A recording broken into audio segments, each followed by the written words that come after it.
ನಮ್ಮ ನ್ಯೂಸ್ಗೆ ಸ್ವಾಗತ.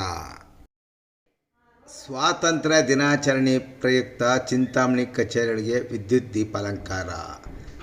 77ನೇ ಸ್ವಾತಂತ್ರ್ಯ ದಿನಾಚರಣೆ ಪ್ರಯುಕ್ತ ಚಿಂತಾಮಣಿ ನಗರದ ಎಲ್ಲ ಸರ್ಕಾರಿ ಕಚೇರಿಗಳು ಸೇರಿದಂತೆ ಹಲವು ಖಾಸಗಿ ಶಾಲೆಗಳು ವಿದ್ಯುತ್ ದೀಪಗಳನ್ನು ಅಳವಡಿಸುವ ಮೂಲಕ ಅಲಂಕರಿಸಿದ್ದಾರೆ.